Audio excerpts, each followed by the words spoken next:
I mentioned this earlier, but Lindsay, I saw you give a really great presentation here on Thursday, and I was so taken with it that I almost asked you to do it today.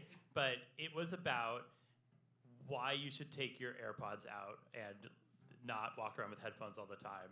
And it was controversial, but it was edgy, it was smart, it was very eye-opening. It's something that really stuck in my brain.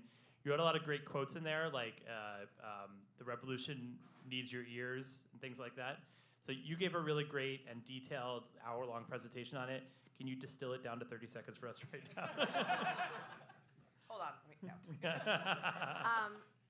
If we continue to walk around with everyone having AirPods in and like it's sort of like ubiquitous and we are socially okay with it, we are not only hurting ourselves because there's no way that we're supposed to have someone like yammering into our ears all the time, but we're also hurting our sense of society or collective sort of engagement with each other because you're dissociating sound from your space, which means you're then taking your eyes down and you can't be with other people, even in the most casual ways.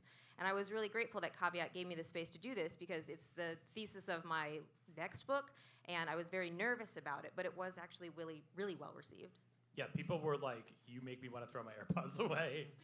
No, we were talking about it like earlier this week in Slack. I was kicking around for our like ongoing get off the internet topic.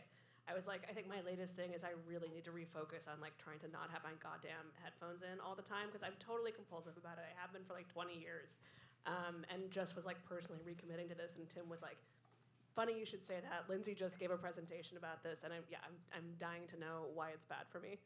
Well, it's all sorts of stuff. You like can't memory make if you take away a sense.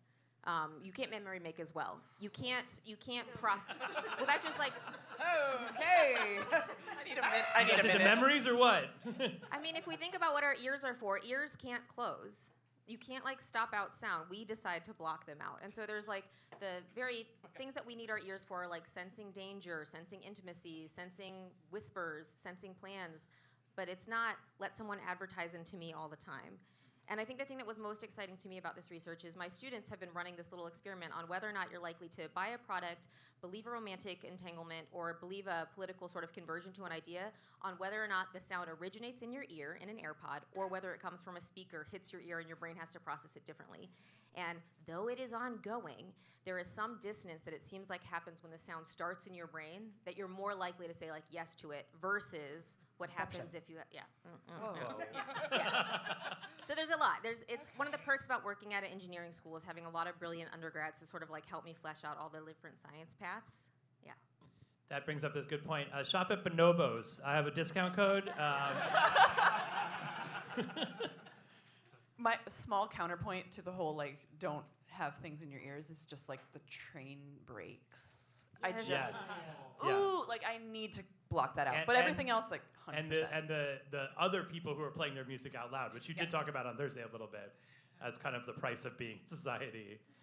But I rode home on, I think actually Thursday night from that presentation, late on a train, and I did not have my AirPods in because I was, trying to be more mindful.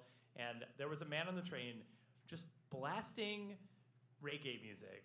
But it was like joyful, like kind of summery reggae, and I was like, this is fine, I don't mind this. And then he was just kind of like, normally I would have tuned it out, and he was playing it, and he was like, shout out Jamaica, and then finally he was like, I'm not from Jamaica, but shout out Jamaica. I was like so grateful that I heard that.